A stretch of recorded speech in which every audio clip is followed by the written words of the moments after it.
that is what prevented the evolution of humanity up until this point, because everyone was an individual, but now everybody is connected. Ready to head down the path of feeling optimal?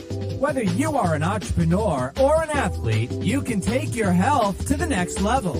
Listen as prominent guests come on to talk with Amir about mastering your mindset, improving your sleep patterns, boosting energy levels, enhancing IQ, and in-depth analysis on biohacking your body to live your life optimally.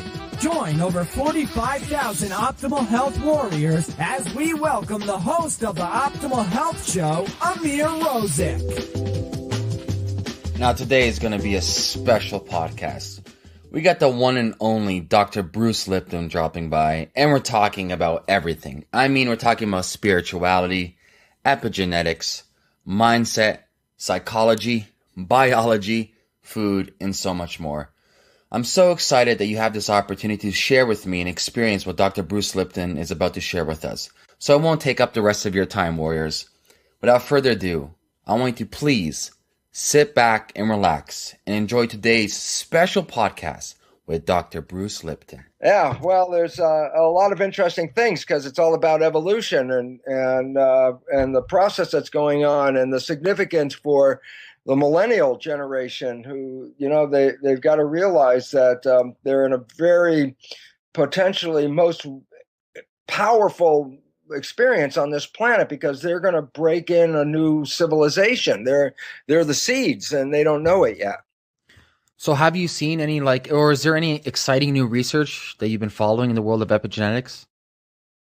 Well, it's all exactly come out, for a long time, a lot of people said, he's not wearing his white coat anymore, so he's no longer a scientist. So then I got to be a pseudoscientist, and then a charlatan, and then a fake, and all that. And it's interesting because just recently there was a really wonderful research at UCLA down here in California, and the results of it from the main researcher's name is Stephen Cole. Let me just read. I'll just read it to you. There's a really important part of this. He's talking about the research. There's a really important part of this, to an extent that immunologists and psychologists rarely appreciate. We are architects of our own experience. This is the sentence, though. Your subjective experience carries more power than your objective situation. Basically, it says what you perceive in your own experience is more powerful than the real world in which you live. That is very profound statement. It is from an epigenetics researcher at UCLA, professor of medicine, all that kind of stuff like that. Because basically, it's a full documentation of everything in the biology of belief. There was another study that just came out recently, I think less than a month ago, and it's making crazy waves on the internet. And they're talking about that actual memories, habits, and characteristics can carry over into the next generation. Well, I've seen bits on that on a molecular level. I don't know what they're looking at in this, because we carry over some epigenetics. I think how they did the study was in the habit. They had mice. Yeah. And they were doing simplified psychology testing with electrical shock. So the mice goes to the food, gets a shock, and they bred the mice up to 5 generations. And they're trying to see if that same type of, say, offspring up to the 3rd generation will have the same instinctive reaction to that shock. And they found out that the mice who were exposed to food equals shock, they actually avoided food naturally throughout. I think it was a 3rd or 4th type of 3rd or 4th generation down the line. So they're pretty much saying that your behaviors of what you do today will carry over to your grandchildren. Absolutely, and that's epigenetics. And what's relevant is, your grandchildren don't have to live with that if they understand it, because they can change the epigenetics. See, in the old days, if it was genes, okay, your genes carry over, you got the genes, you got the problem. There's nothing you can do about it. Epigenetics is an adjustment of the reading, and you can adjust it yourself, so you're not really a victim when you understand it. If you don't understand it, you appear to be a victim of, oh my God, I'm just, fate is against me. And it's that's not true. What do you think is one of the biggest dangers of today's time for our health? the biggest danger of today's time is the lack of knowledge about how we operate, that the public has no awareness of. That phrase, knowledge is power. Everybody goes, yeah, and I go, there's a more important take on it. It's like a lack of knowledge is a lack of power. And the amazing lack of knowledge about how we work as biological organisms is disempowering people, because people feel they're victims of genes, chromosomes, proteins, bugs, germs, whatever. And it's like, that is the farthest thing from the truth. They are masters of it. But if they believe they're victims, then by definition, that belief will express itself. And that's what they experience. I see something happening in the world right now. Maybe just me, because I consider myself still very young. I'm 29 actually this year. Is I see a kind of shift in consciousness happening globally speaking. I see more or less people slowly starting to wake up. Are you noticing that same type of trend is happening?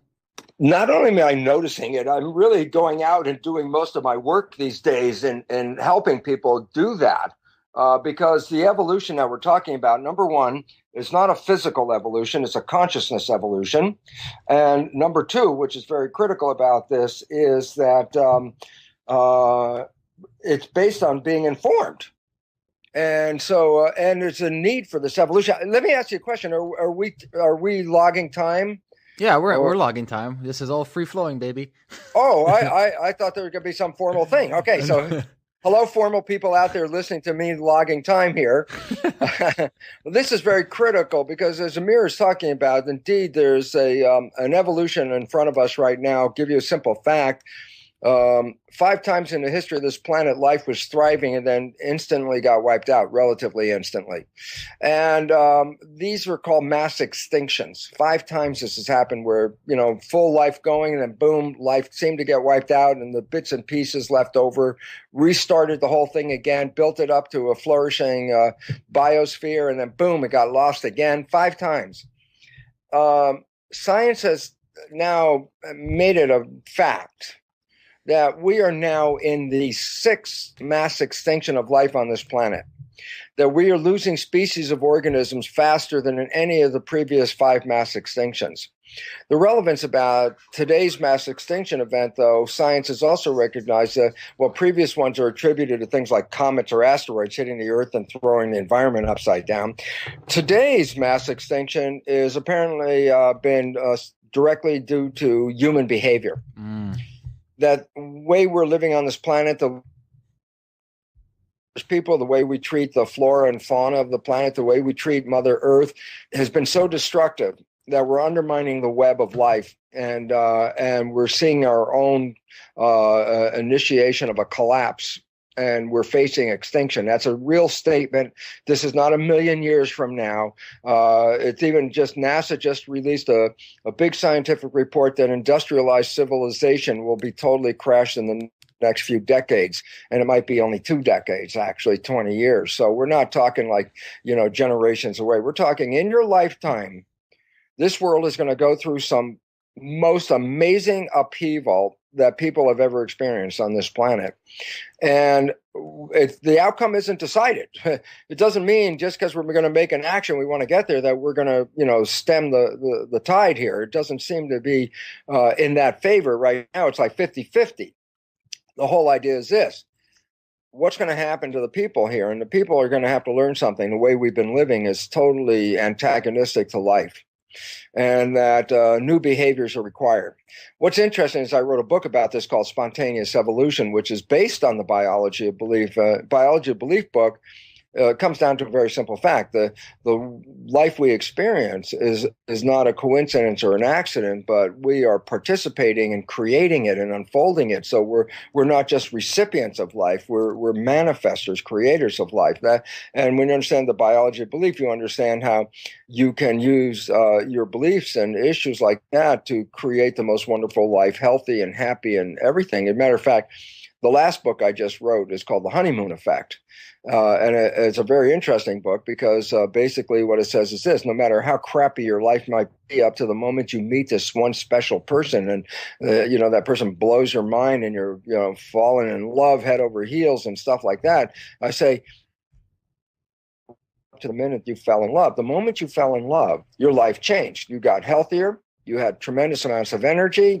People made love for days without stopping for food or sleep. And life was so great that you couldn't wait to have the next day. That beginning love, that jolt, that really was amazing. And I call it the honeymoon effect. It turns out this is not an accident or coincidence. This is a personal manifestation.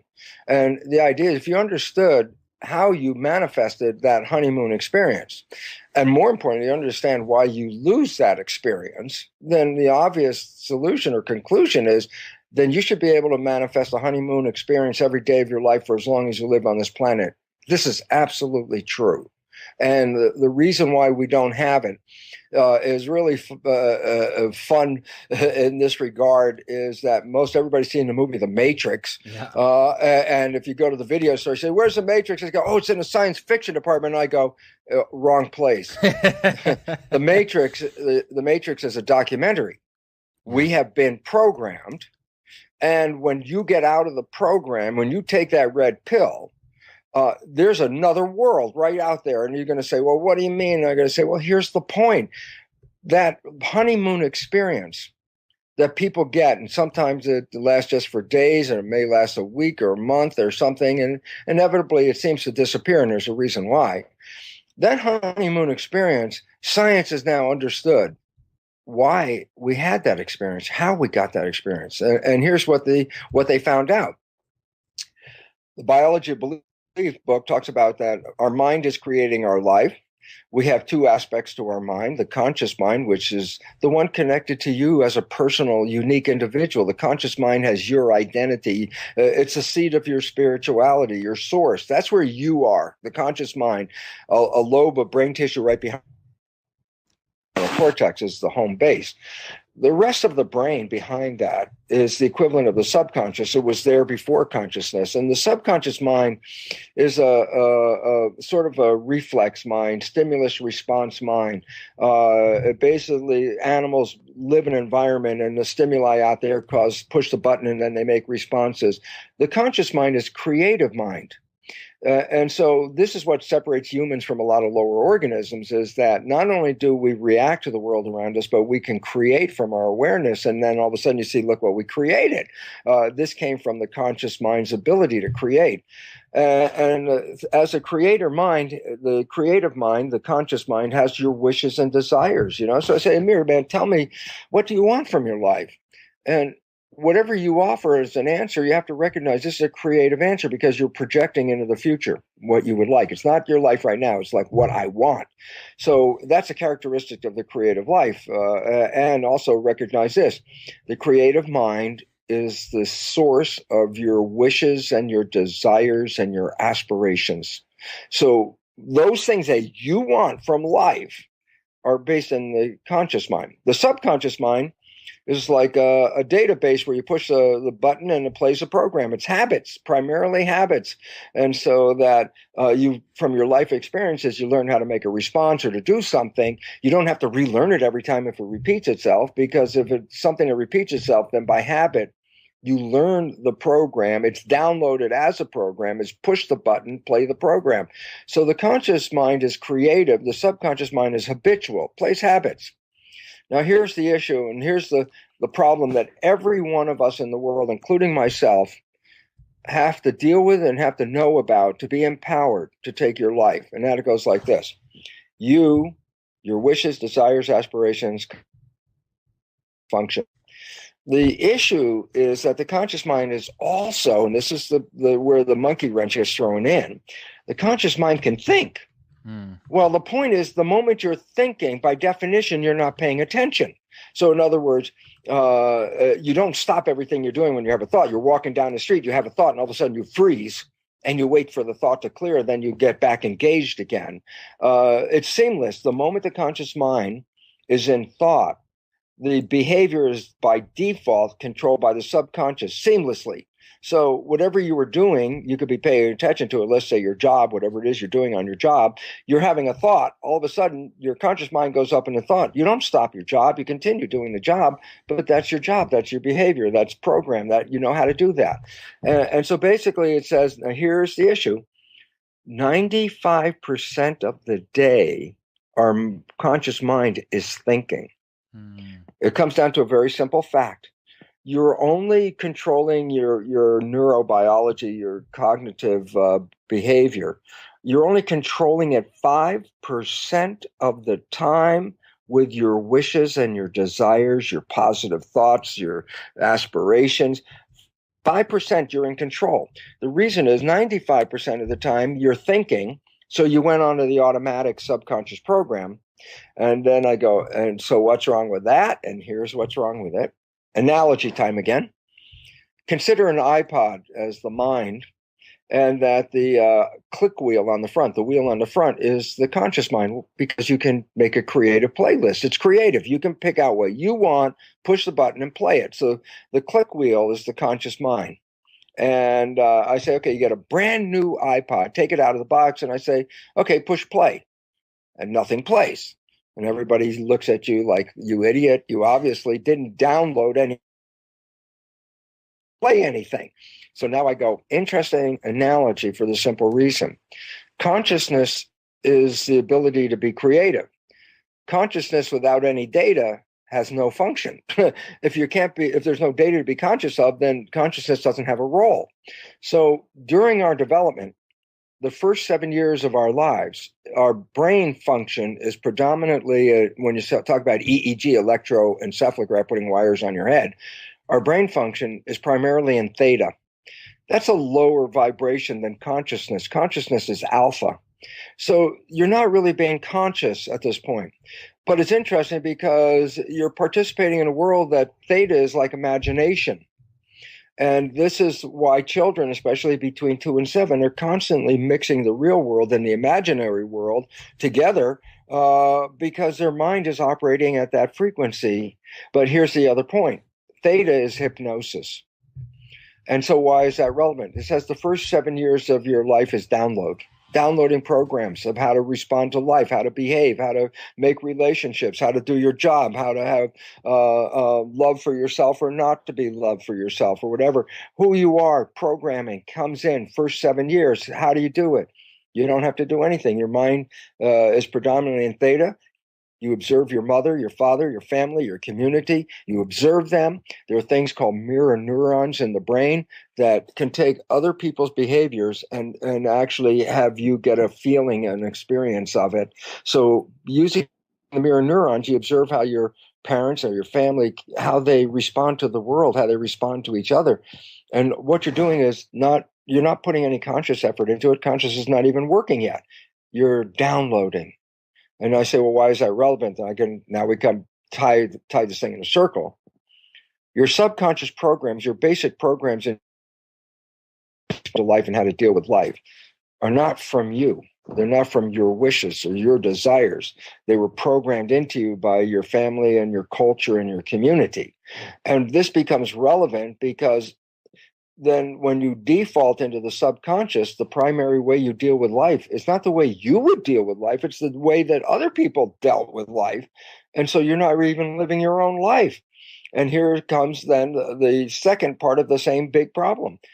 Because you play the default subconscious programs when your mind is thinking, then by definition, your consciousness rarely observes your subconscious behavior, because it's only playing when your consciousness is thinking. And so basically, then you're not seeing your own behavior. In lectures, Amir, I offer the audience this scenario that most of them are familiar with, and they laugh about it. And I go, look, I'm sure you had a friend you grew up with. You knew your friend's behavior very, very well.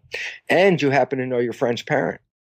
And at some point, you start to see that your friend has some of the same behavior as their parents. So, you give a little volunteer thing. You go, hey, Bill, you're just like your dad. It's at that moment that Bill looks at you and gets angry and says, how the hell can you compare me to my dad? And everyone laughs because there's some life experience and they recognize this. But I say, no, the story is profound. And why is it profound? Because of the point that I was talking about is illustrated, and that is this. Bill got his programming from his father. When he plays his father's program, which is in the subconscious mind, he's playing it because his conscious mind's busy. Therefore, he's the one that doesn't see the behavior. Everybody else sees the behavior. And that's where the problem comes from. 95% of the day, we're playing programs that are not coming from our wishes and desires, that they were learned responding to other people. And the significance is that only 5% of the time are we creating a life based on our wishes and desires. And 95% of the time, we're just replaying a life that has been programmed into us by other people and passed from family to family down generations. And all of a sudden you realize you're not living your life. You're living a program. And so the resolution, put it back into the matrix, is, okay, you're running this program and you're playing these behaviors that you don't see. And if they're not supportive, and psychology will tell you 70% or more of these developmental programs are limiting, self-sabotaging, disempowering. So it says 70% of your programs that you're not paying attention are sabotaging yourself and you don't see it. And then all of a sudden you say, why is that relevant? I go, well, I wake up in the morning with, I'm going out there to get a great job. And I'm going to find a great romance and I'm going to be healthy. That's what I want. You come home 5 o'clock, tail between your legs, dragging your ass in, going, geez, another day. I never got to where I was going. And then you have to look at it and say, well, what's the problem? The problem is, according to the way you just responded to life, it's not me. I had the great wishes and desires to be successful. And so I'm a victim of circumstances, the universe, fate, nature. I'm a victim because I wanted to have all these positive things. And look what I ended up with. And then all of a sudden I say, yeah, but wait, you only were operating 5% of the time moving towards your positive destination. And 95% of the time you were playing self-sabotaging limiting programs that you didn't see. So all of a sudden it turns out we're not victims. We created the crap, but we didn't have any awareness of it. We didn't know we were doing it. It's invisible. We didn't see it. And we didn't know that our behavior in those invisible periods were programmed by other people. And so tie it back in, last piece here, the matrix. You say, yeah, you take the red pill, you get out of the program. I say, and guess what? Science has recognized that when you fall head over heels in love, it's the same as taking the red pill. Because when you fall head over heels in love, you don't let your conscious mind wander. It stays right up front. And you'd say, well, why? Why is it different? It wanders 95% of the day, every other day. But today I'm in love, and now my conscious mind's here, it's staying here. And the answer is simple. The answer is everything you wanted is in front of your face. Why would you let your mind wander? Everything is right there. And guess what? Now you're operating from consciousness. Yeah, which, guess what? Wishes and desires. And then two people simultaneously operating from their conscious minds, no programming, engaging wishes and desires. What did they manifest? Heaven on earth. And then all of a sudden you realize, oh my God, the matrix is right. The screw up in my life is the programming, not my wishes and desires. But I didn't see I was programmed, and I didn't know that this was occurring 95% of the time. And when we start to understand this and recognize you can change the programming, then all of a sudden it says, how about it if you rewrote your subconscious programs and put in the wishes and desires as your programs instead of whatever you learned from your family and from school and your teachers and all that other crap that really threw junk into your head? What if you put all those wonderful things in your head? And then here's the secret solution when that happens. That when you're conscious, you're living your wishes and desires and your aspirations. You fall in love, you live heaven on earth because you're living your wishes and desires. And then I say, yeah, but if you change the program in your subconscious so that there are always programs of wishes and desires, then that means whether you're paying attention or you're not paying attention, the same behavior that created heaven on earth. And the issue, which I should just step back here, one quick step back, is, yes, I said how we fell in love. Being conscious, being mindful doesn't lead to using the subconscious default programs, which we got from other people. And this is called the honeymoon period, where you and your partner are using your best behaviors, creating the best example of life you really want. Everything's beautiful. But then down the road, look, no matter how much love is wonderful, you still got to pay the rent. You got to fix the car. You got to do these things. I say, why is it relevant? The moment life gets busy and your mind starts thinking, what happens? Oh, your conscious mind's thinking, you're now defaulting to subconscious programs.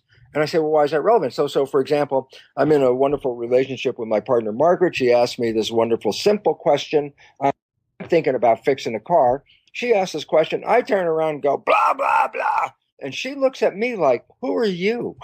Where'd that come from? So let's look at the scenario. What happened? I was in my conscious mind thinking. She asked me a question. I responded to her the way my father perhaps responded to my mother. And now she looks at me and goes, who are you? And then you have to realize, I have no idea what the hell she's talking about. Why? I was in thought. Whatever I just said was me. So I would have to say, I don't know what you're talking about. I've always been this way, or this is the way I've always am. And she's looking like, wow, that was like something new just happened here. And the problem is that something new that just happened here is not going to go away, because the more thinking you do, the more you get back into regular life, the more you keep playing the subconscious programs, the more that behavior keeps showing up.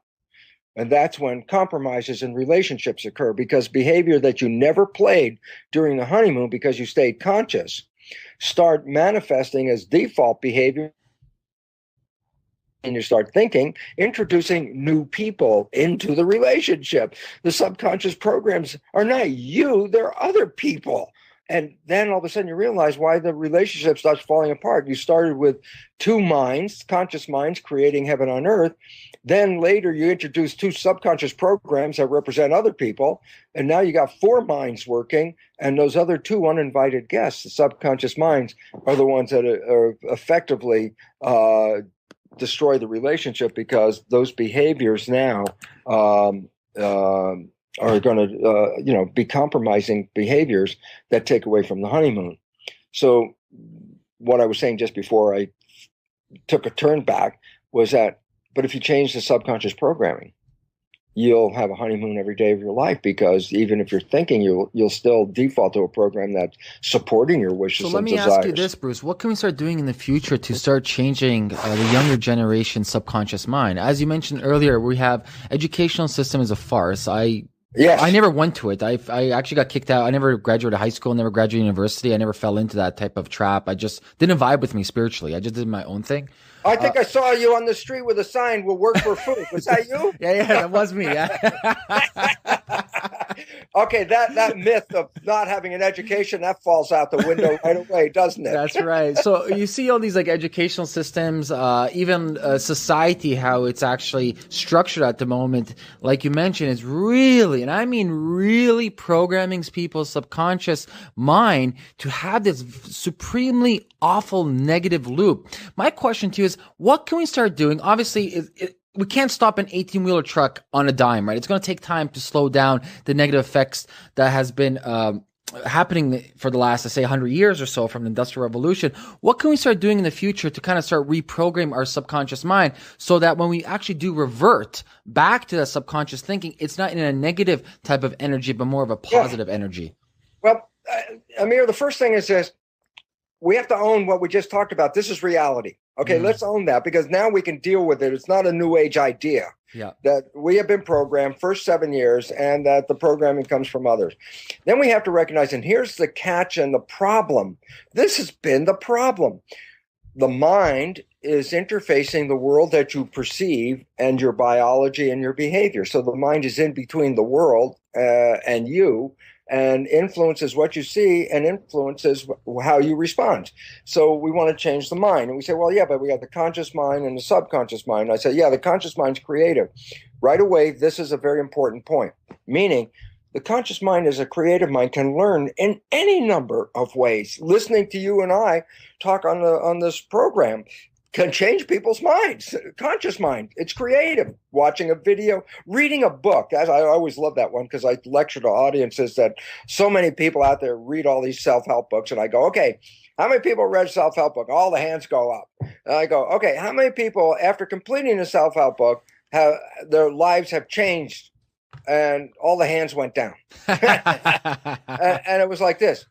we can educate the conscious mind, and it's very bright and smart, and it learns from any way we add data into it, from the discussion we're having to just, aha, I got it. All of a sudden, that changes the conscious mind. Very creative, okay? So that means, guess what? Our conscious minds are super educated. I go, well, what about the subconscious mind? Well, this has been the problem, because for years we said the two minds are part of one. So with the intention that if I educate the conscious mind, I automatically have educated the subconscious mind. It goes, that's where the problem comes from.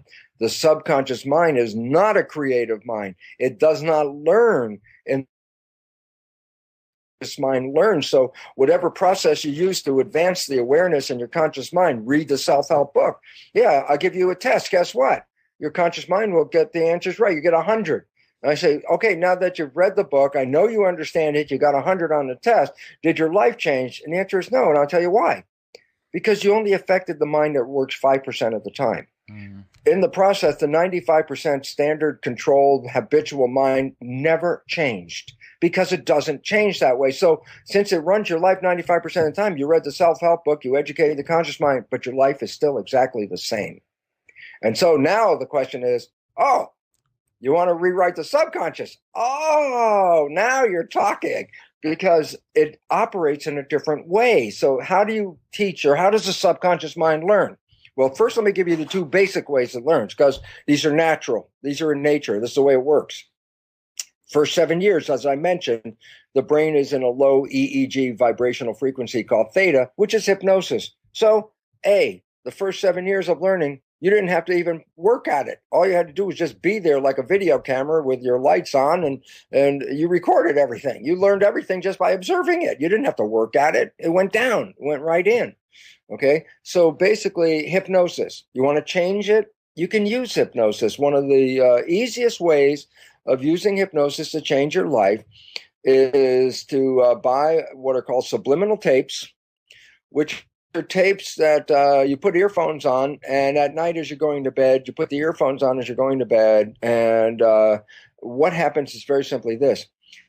The theta vibration, which is below the vibration of consciousness, which is alpha or focused consciousness, beta, higher vibrations. Theta is just below alpha, but below theta is the lowest one called delta. Delta is sleep. So here's the point. You're awake, and then you go to bed, and you go to sleep. Well, what happens as you start to go to sleep, the vibrations of the brain start to slow down. First, the beta calms down to calm consciousness, alpha, as you're calming down before going to bed. And then it goes through a period of theta on its way to delta. So there's a period as you're starting to go off into twilight reverie where the mind is in theta. So it says, well, guess what? If you're putting the earphones on and you put on the tapes with messages to support what you want, then basically, as you're going to sleep, you're reprogramming at night by downloading data into the subconscious mind using subliminal tapes. So that's one way of changing it, okay? Number two, after 7, how does the subconscious mind learn? And the answer, primarily everything you learned after 7 was based on repetition. You had to practice. You had to repeat things. You had to repeat the alphabet over and over again. The times table. How many times? 2 times 2 is 4. 2 times 4 is 8, blah, blah, blah. You had to repeat that so you could learn it for school. Guess what? Repeat it, you created a habit. That's what habituation is all about. Things that you repeat long enough, the mind will automatically make that the program, so you don't have to repeat it. You learned how to walk. It's now a program. You don't have to think about it again. You learned how to drive a car. The moment you first got in the car, it was like you were overwhelmed with, like, my God, mirrors, windows, gauges, pedals on the floor, engine noises, people outside. And now I say, today, do you even think about it? You get in the car, you put the key in, you don't even think about the driving skills at all. You're talking to your passenger and you're going down the highway. And I'm saying, you're not even paying attention. As a matter of fact, this is a true story, and I hope most of the people out there acknowledge this. I'm sure you've been driving in the car and had a passenger in the car, and you got involved in a conversation so deep that at some point you look out the window and you recognize you haven't paid attention to the road for the last 5 or 10 minutes. Oh, that happened to me many times. Well, yeah. Well, here's and this is critical because it's a good little story. Let's say you were having a conversation with somebody and you just did that, and I would ask you, I say, Amir, tell me, what was your conversation about? You really just tell me, yeah, we talked about this and this and this and this and this. And I go, great. Amir, tell me what was on the road. during the 5 minutes that you were driving? And you go, I don't know. I don't know what was on the road. And I go, okay, this is precisely the same story like Bill not saying he behaved like his parent for this reason. Your conscious mind was busy, focused on the conversation. It remembers the conversation. But because the conscious mind was focused on the conversation, it was not driving the car. The subconscious was driving the car. Don't worry, it's 1,000,000 times more powerful a computer than the conscious anyway, so it's a better driver. The subconscious was driving the car. But what was the point? Your conscious mind was busy in conversation. It did not observe the behavior that happened when you were driving. That's the point. 95% of your day is just like that. And so how do you want to learn something? Habituate it. But that means not a sticky note on the refrigerator. That's like a wish. Every now and then I walk by a refrigerator and go, oh, yeah, look, there's a note. Be nice or something. A big deal. That doesn't mean anything. That's not a habit. That doesn't do anything. You got to do a repetition, something you practice. And that will then lead to a point where you practice it so frequently, the mind is downloaded. Now you don't have to practice. It's automatic behavior. Okay, that's the second way. These take time. The subliminal and the habituation practice take a little bit of time. Now I'm going to tell you something that's exciting because necessity is the mother of invention. And we have a necessity to rewrite our lives right away. As I said, we're facing the sixth mass extinction. We got to change our behavior. We have to rewrite. You just mentioned the sixth extinction. There's a new book. I think it's Elizabeth Sartoris. Let me get it right now. I was just finishing reading it. It talks about exactly what you're just saying. We're literally at the brink of a sixth extinction. Yeah. No, it's called Elizabeth Colbert. Oh, okay. Fantastic book. Well, that's where we are, folks. And the way out of it, because it's caused by human behavior, is to change human behavior. And since human behavior has been programmed for generations, you want to talk about changing the program. So we were just getting into the two fundamental ways, because the subconscious learns by A, hypnosis, B, habituation, and C, and this is the cool one, Amir, this is the great one. There are new processes called belief change modifications or energy psychology. And if anybody goes, they want to go to my website, brucelipton.com, under resources, there's a listing of these modalities. And what's important about them is this. Listen to this. It's a form of super learning where you can rewrite a subconscious belief in about 5 to 10 minutes. Wow. And change your life on a dime. Absolutely on a dime. Turn it around and rewrite it. And what is involved about this super learning is that it engages like finding where the hell the record button was. Once you could push the record button, you can then download data directly in, just like you learned it when you were an infant without any effort at all. It just boom, goes right in. So the first thing you have to do is find out, well, what part of my programs are affecting my life, and what are those programs? You know, it's like my life is being controlled by these programs. I wasn't conscious of when the programs went in, you know, like you were being programmed even before you were born. They were programmed during the first year, the second year, the third year. You have no conscious memory of that. You weren't even there. So you say, okay, Lipton, great story. I've been programmed. What the hell are the programs? And now here comes the fun part, Amir. This is like, okay, joy, easy. Here's what it is. 95% of conscious, by definition, your life is a printout of your subconscious programming. You don't have to go back in time and waste your time finding who said what to who and who did that behavior. That's bullshit. Excuse me, I were online. But basically, it's a waste of time, and it only makes things worse because you relive the bad experiences each time.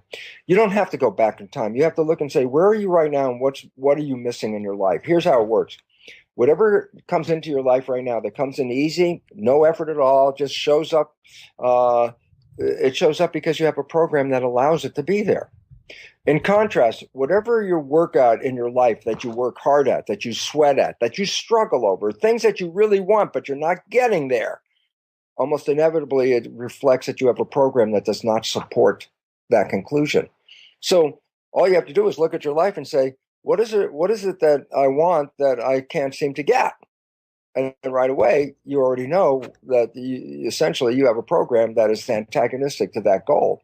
And you can then rewrite the program, the subconscious, using these new techniques. And it's most amazing because at first, and I've been involved with one of them that I really love because it's the simplest and easiest and most. I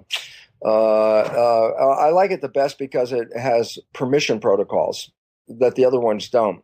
Meaning, before you change this belief, you better check in with your system. See, is this good for me to do? Yeah. And most of the time, it'll say, "Yeah, go ahead and change it." But 5% or more of the time, it says, "No, don't change that." It doesn't mean don't change it forever. It means don't change it first. Because many behaviors that are not very good are actually what are called compensatory behaviors that are covering up worse behaviors. So if you remove the front one and expose for you, so sometimes the subconscious and your higher self will tell you which ones that are you can change, no problem. Most of them I said you can change, and at first it seemed like I know it worked because it profoundly affected my own life when I first experienced it. Profoundly affected every other person's life around me that experienced this psyche process. And for the longest time, I taught with Rob Williams, the developer of the process, because it really worked. But it was always on the edge. That's a new agey thing, Is that real? What's going on? Well, I'm really, really happy to say that a neuroscientist by the name of Jeff Fannin, Fannin, Jeff Fannin, who does brain mapping. It was interesting. One of the assistants that worked in his lab went to one of our Psych programs, went back to the lab and told Jeff, "Oh, you could change beliefs in a few minutes." And he's like, "No, you can't." I'm doing this EEG brain mapping stuff for years. No, you can't. So he said, "Look," because he learned the process, he said, "Okay, look, put wires on my head. Let's record my brain activity, just do the process, and we'll see what happens." Well, it blew Jeff's mind, and the whole thing was he never saw anything like that in the EEG work he's ever done in his life. Wow. That it profoundly changed the EEG in minutes. And EEG is like fingerprints. You can, a person's EEG, it characterizes that person's thinking processes. And when changes like that occur, he said they don't change. They change, but not like in minutes. He never saw anything like that at all. And he's been so taken by this that from that moment on, he changed his whole direction of research. And now it's interesting because he'll go to an audience, for example, take somebody out in the audience, a volunteer, go through a belief process like the Psyche process, and have the person wired up and have the projector show the live EEG on the screen while the guy's sitting there on the stage with the wires on his head going through a belief change process. And what's most amazing, the changes are so profound that even the audience can see when the changes occur. The brain changes its function, just like switching a gear. Boom, shifted into high gear, it just changes function. So these belief change things sound new agey, but no, there's a What does that science. look like, though? Like, what's the process? The process, here's what in the Psyche process, there's two parts. A, identifying the belief that you want to change. So let's say you're struggling with relationships, okay? And almost inevitably comes down to this problem because 80 to 90% of the people that when we do belief change workshops will not test positive for this belief. I love myself.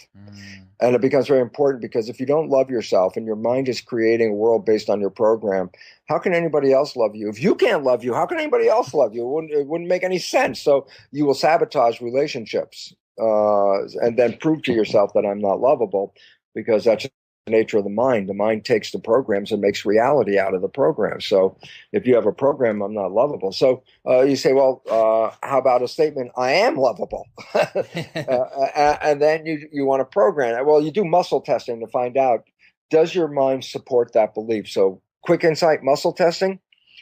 The subconscious, the larger part of the brain, 90% of the brain, is the computer that controls muscle coordination and action because it requires so much computation. It's unbelievable to organize the muscles for movement. And so here's the point. You make a statement with your conscious mind, the creative mind. like I love myself. The subconscious mind, upon hearing that state, use the data in the program and comes up with the fact, no, you don't. And then what happens is now what? The two minds are not in harmony. The conscious mind is saying, I love myself. The subconscious mind is saying the data says no. The disharmony that results when the two minds are in conflict causes a weakening of the body's muscles.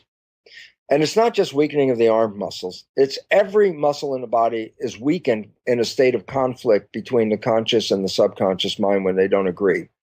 So much so that you can, a muscle test, you can do it with an eye chart. You can read a finer line, and then you do a muscle test where you make a statement like, I love myself, and the program says, no, you don't, disharmony. The line you were reading will get fuzzy now. You won't be able to read it. You'll have to go to bigger letters because you've weakened the muscles. But you can do it by muscle testing with arms and all that. It's a way of just saying, what program do I have? I want to verify that my conscious and subconscious agree or they don't agree before, working on this. So we find out your subconscious does not support the belief I love myself. So you say, I want to now make the program. So I say, how do you do it? Well, part of it's an exercise, and it's very important to recognize this. Before 7, the brain hemispheres, right and left hemispheres, are working in harmony with each other. They're synchronized, called brain sync, hemisync. After 7 and through the rest of your life, the brain shows brain dominance. So sometime during the day, the right hemisphere is more dominant, and then like the tides coming in and out, later in the day, the left hemisphere is more dominant, and later again, the right hemisphere goes back and forth. Just to give a like the differential between the two, consider the right hemisphere is intellectual and the left hemisphere is emotional. Meaning sometimes during the day, you're more intellectually, involved with things. And then sometimes during the day, you might be more things, so that emotion will override intellect sometime. And then later intellect will override emotion at other times, but they're not in harmony with each other. Trying to introduce a new belief into a brain where the two hemispheres are not in harmony is resisted by the brain. This is why the first 7 years, the hemispheres are more in sync. And that's why children can download 3 languages at the same time. They live in a household where people are speaking 3 languages. A 4-year-old kid can learn the 3 languages. After you're 7, 8, 9, let's say 9 years old, try and learn a new language after you're 9. And you realize, wow, it's really difficult. Yeah. And so what was happening? Oh, your mind was in theta and your brain was in hemisync. And so the exercises you can do, like it's called brain gym and part of neuro-linguistic programming, you can do exercise that cause both hemispheres of the brain to fire at the same time, which causes them to run in synchrony. And so if you're doing these exercises, which involve at some point crossing your legs and crossing your arms so that your right arm is on the left side of your body and your left on the right, and vice versa with the foot, etc. These exercises engage both hemispheres of the brain. So if you have this statement, I love myself, you get into the exercise, so your brain is in hemisync, and then you say to yourself, I love myself. Well, you can feel the disharmony right away because that subconscious mind's not real in harmony with that belief because of all the programs.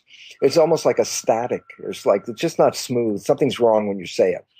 And then I say, then let it relax. And then come back and say it again. I love myself. And the second time you say it, less static, less disharmony. The third time, it gets less, and fourth. And so it's only taken 5, 6, 7 minutes to do this at this point, right? And at some point you say, I love myself. And then you realize totally no resistance to anything. It's sort of like your subconscious mind's going, okay, what else? You got anything else, and you can feel like, okay, it's like it stopped responding.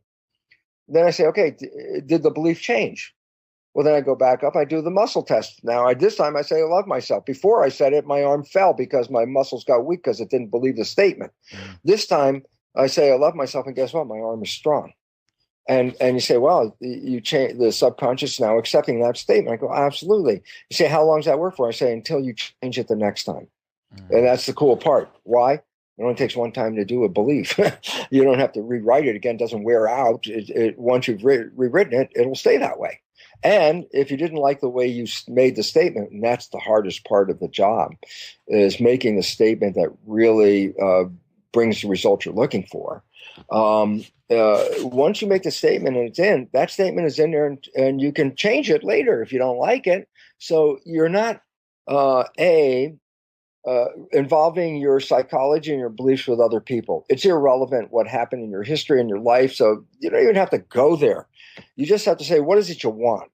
Create a statement. And that's the part that I said it's a little bit more difficult part, because the subconscious mind I mentioned earlier is like a precocious 5-year-old in its creativity. Basically, it comes down to this. You have to make a statement a 5-year-old can understand. What's Einstein had a saying, if you can't explain it to a 60-year-old, you're not a good teacher.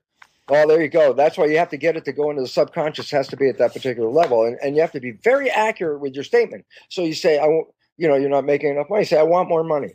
I say, fine. Program. I say, now you have a 6-year-old. You just told the 6-year-old, I want more money. Guess what? The 6-year-old goes in the bedroom, finds a piggy bank, opens it up, finds some pennies, hands you 3 or 4 pennies, and say, here's more money. And you were thinking, no, I was thinking, oh yeah, but you never explained that. You didn't say $100,000. Yeah. You said more. Or I want to be healthy. And I say, what's wrong with that statement? And I say, you didn't say you are healthy. You say, I want to be healthy. I say, when does want actually realize itself? I'll give you an example. I program, I want to be healthy today. I come back in 1 year and I check my program, and my program says what? I want to be healthy.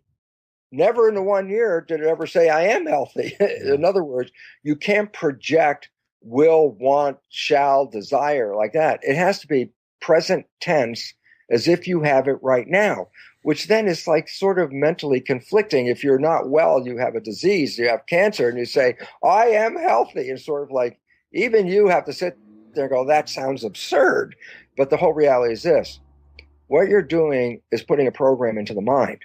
Once the program's installed in the mind, guess what? Now the mind has a program that says, I'm healthy. But guess what? The body is not healthy. But the function of the mind is to make the program real. Yeah.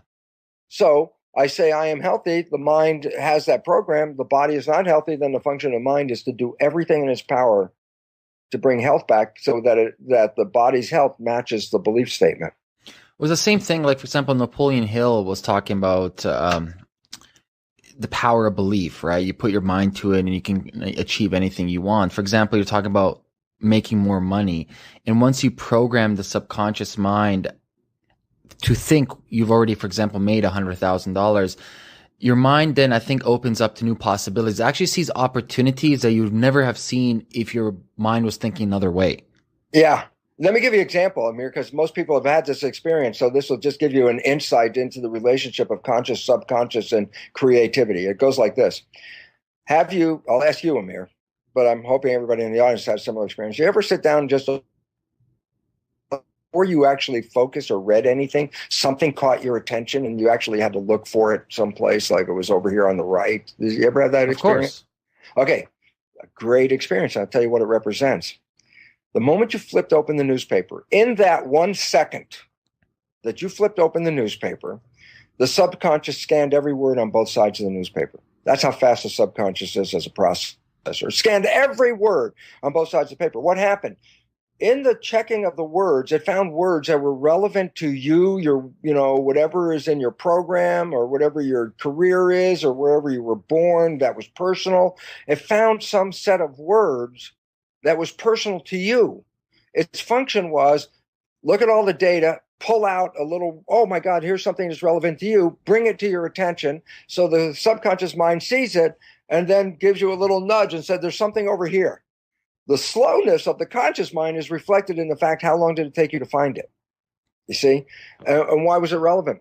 Because just as you said, look, the world, you open your eyes, you see everything. If there are things out there that can help you get to a destination, but your mind isn't keyed into it, it ignores those things, just like the other words on the page. It's not, these words are not relevant to me.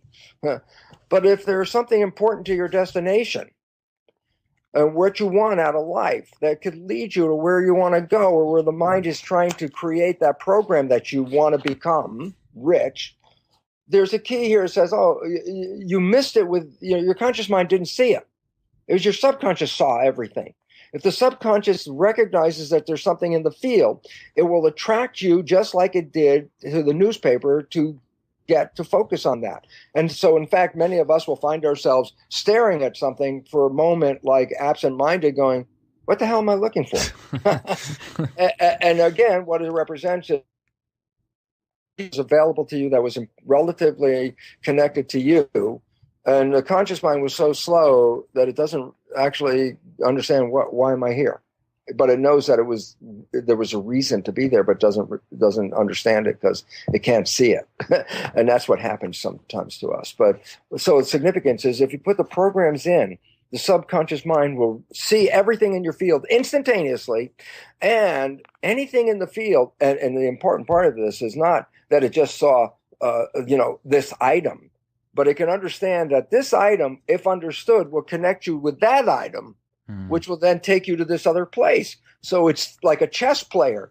It's seeing 3 moves down the road. The conscious mind doesn't even see the first item yet. So the idea is, if you program the subconscious appropriately, it will lead you and direct you most effectively and efficiently to your destination, more than your conscious mind could ever do, because the conscious mind is not powerful or fast enough to compute the data. And this belief change modification can be all found on your personal website. Yeah, there's different programs. There are a whole bunch of different varieties. And I say, which one works? I say, well, each one works depending on your belief system. Which one is the one that makes you feel like, oh, that's the one? Now, can this be done by yourself, or do you need someone to facilitate it? No, you can do it by yourself, but you must first have an experience of the process, so in other words, the idea is, yes, you could read the book on how to fly an airplane, but I'm not getting in the airplane without you haven't been in there first. And so the Psyche process says this is how the process works, so you can experience it. Now that you have an experience of it, you can go home and you can do your own muscle testing belief issues, and you can change your beliefs and change your life. And it works so amazingly that it led to the third book. Is that what has happened in my life is I went from this strange, chaotic world, which is first described in the biology of belief, to a world that I honestly have to say, Amir, if there's a heaven, I'm the guy who believes it's here right now. I don't look for an afterlife. If you want joy and love and creativity and experiences and sensation, this is why you have a body. and it was interesting because I wasn't spiritual when I started my quest, understanding cell biology. I was a molecular biologist, a cell biologist working with genes and proteins and carbohydrates and blah, blah, blah, machinery, mechanism, and all that. When I caught on to the fact that the cell's brain was not the nucleus, but the membrane. Yes. When I caught on to that and started to understand how it operated, I recognized that the control of the cell was from the outside environment, and each of us has a unique identifying set of receptors on our cells that distinguish us from each other. This is why we can't exchange body parts, because if you put your parts in another body, the immune system will read the cell and say, this is not us, and get rid of it. Yeah. And how do I say, well, what's us? And I say, a set of antennas, protein receptors on the membrane that receive signals. And so I realized at that moment, oh my God, the identity is coming through these antennas, but the antennas are on the outside surface of the cell. The signal is coming from outside. And what then profoundly changed my life at that moment was like, oh my God, I as an identity am not inside, I'm outside.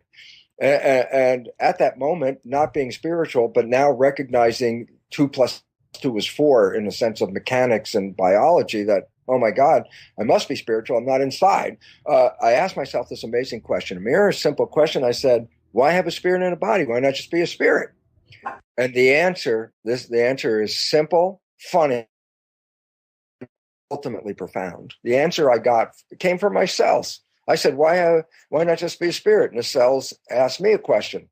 They asked, Bruce, if you're just a spirit, what does chocolate taste like? And it hit me. I said, oh my God, the body is a virtual reality suit. you step into the body's cells and biology and mechanisms convert life experiences via the nervous system into vibrational signals, so that light comes in your eye, but the brain turns it into vibrational broadcast. Taste comes into your mouth, but the taste is a vibrational frequency that is broadcast by the nervous system.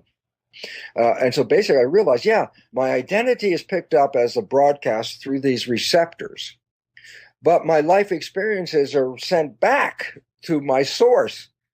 And therefore, what does chocolate taste like? Well, a spirit has no cells that will take the chemistry of the chocolate, break it down into the chemical components, and then give a vibrational frequency to each of the individual components, so that that you can identify it, because you need the taste receptor.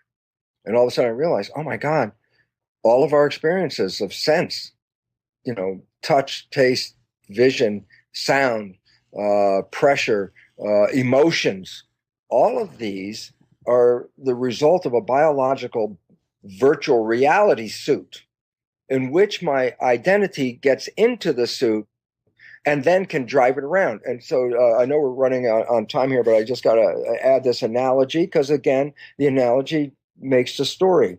And it goes like this. I can't go to Mars, but I sure as heck would like to know, what is it like to live on Mars? But I can't send anybody up there, but I can send a machine. So I send a thing called the Mars rover, and you look at it and you go, it looks like a little go-kart with a lot of fancy antennas and stuff. And I go, yeah, but here's what it is. It doesn't look like it, but it's the equivalent of a U. I said, it's got cameras to see with, it's got chemical sensors to taste with, it's got temperature sensors to read the temperature. It's got all these sensory devices that pick up information about Mars and pick it up in a way that I can understand it through what's the temperature? So many degrees. What's the chemical composition? So much salt. It's like, oh, I can understand all that. And I go, but here's how it works. There's a guy at NASA that drives the vehicle around. He's not in the vehicle. So he sends us signals picked up by an antenna. With that information, it moves the vehicle left, right, whatever, go here and there. And I go, right. And I say, what else happens? I say, the vehicle with its sensory recording devices is using the same antenna to send back a signal to NASA to give the data of what it sees, what it feels, what's going on. And all of a sudden I go, oh, now you got the picture? We're Earth rovers. We step into this body and move around, and the sensory responses are sent back to the same source. So my spiritual knowingness, my beingness of that, just knowingness, where does it get some extra knowledge from? I say when it steps into the body. Once it steps into the body, it got feelings and stuff like that. And that's why I go, so I got to conclude with this, but the conclusion is simply this. Most people think you die, and then your soul goes to some special place called heaven. And I would like to suggest, a completely different approach, a millennial generation approach, if I may, that says all that was bullshit. This reason is that we were born into heaven. We were born to come in here, to get into this virtual reality suit, to see what life is like, to feel love and feel pain, and to create a world and do all these things. And that this is our life, this is our experience. When you're in the body, you're enhancing the spirit. This is more than the spirit can do. Chocolate, the spirit can't do. The body can do chocolate. And so basically it says, then why are we here? To create and to enjoy life. And I say, what are we creating? And I say, well, if it wasn't for the damn programs that took us off track, when you're not operating from the programs, what'd you create? Heaven. I go, yeah, that was the point. We're wasting a lifetime thinking that if you follow all those religious principles, which to me are an unfortunate, it's unfortunate, period. A lot of that religious stuff is just control mechanism. And you live in your conscious mind with no program. What did you do? I said, you fell in love and you created heaven. I go, that was the original intention. That was the whole idea of it. That was why we came here, to have these life experiences, to be creative and to sail the South Sea and know what that's like and do all these different things. So we've wasted a lot of life. Wasted a lot of life living other people's programs, destroying the environment in the process, destroying ourselves, leaving the millennials a view of the world that says, holy crap, what's here? I can't even get started in this world, and it's all falling apart already. And I go, here's the most important thing that millennials have to know, and it goes simply like this. The world can only maintain itself for as long as a large number of people hold on to the existing system. But right at this moment, the millennials constitute 50% or so of the population. And I go, why is that relevant? Because they're not holding on to the system. The system can fall anytime the millennials put their stuff together and decide it's time for them to make policy, meaning you could use this government and vote out all the crap heads that are in there right now and put in people that relate to you. But most millennials are unfortunately caught in a situation that, poor me, I don't have a job, I can't make money, I can't afford to do, all the world's against me. And I'm going, wow, you guys are sitting there with all this potential. It's only potential. You come together, you put your vote in a block, and you change the whole world. And this is what the evolution is all about. Because the millennial generation are not a local generation. They're a global generation. They have the development of the nervous system called the internet. That is what prevented the evolution of humanity up until this point, because everyone was an individual, but now everybody is connected. And that means we're moving into the next evolution. And the evolution is human is the equivalent of a cell in the body of a superorganism called humanity. And right now, humanity is suffering from autoimmune disease. The cells are killing each other. Well, autoimmune disease kills. Autoimmune disease in biology means self-destruction. Yeah, we're undergoing self-destruction. But it's really the old people that are holding on to the control with their old beliefs, their old, what's in it for me? And it's a Darwinian world, survival of the fittest. Screw you. I'm fitter than you. I get to have everything. And I can have $60 billion and you can have nothing. And that's fair. That's old world belief. That just is killing us. And the millennials are not buying into it. Millennials are connected. The millennials have a vision of a global world with a global intent to create the garden and to live in that garden. The technologies to take us from the piece of crap that we've created into the garden is what will be the boon for the millennial generation. We will create all new industries to return the earth back into a garden. And it will not be the older people that will be doing this at all. It is the millennial generation. So, well, most millennials perceive themselves as being lost in the system. It's like, no, you don't even see it. In a very short time, you so outnumber the other ones that when you decide to enact a control, it will be your world. And that's my message for the people out there, is that we're moving into a global world, which means that what happens on my side of the world impacts and alters people on the other side of the world. Therefore, I have to understand how my life could create harmony and their lives will create harmony. And when 7 billion people create harmony, the planet will become heaven on earth. And that's my my wish and my future vision. And I hope that happens, Amir. I love it. I concur. What a great way to end the show, Bruce. Where can people find all the information about you? BruceLipton.com. Now we're on phone apps too. So iPod, iPad, phones, we're available. We got younger, old guy like me. Some of us old guys, think differently. We're all doing our part. You mentioned the millennials. We just got to start stepping up and start working together as one. That's it. It's just change the vision of I'm a victim to the vision I am the master. I can control my life. Well, yeah, let's get rid of that programming. Let's get these red pills down and let's move out, because this old program is death, and there's life in front of us. Awesome. Well, Dr. Bruce Lipton, I want to thank you so much for coming on the Optimal Health Show. Really, I want to thank you. And to everyone out there, really taking the message that we were talking about today, you know, changing your subconscious mind, becoming the driver of your body and not living your day from in a zombie state, as I like to call it, but really awakening and living the heaven on earth that is earth itself.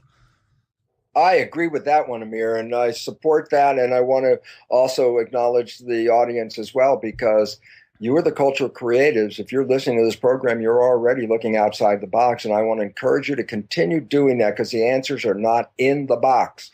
And Amir's show and your community are the people that will make a difference. And I certainly appreciate it. Thank you. All right. And thanks a million. Y'all come back now. Cheers.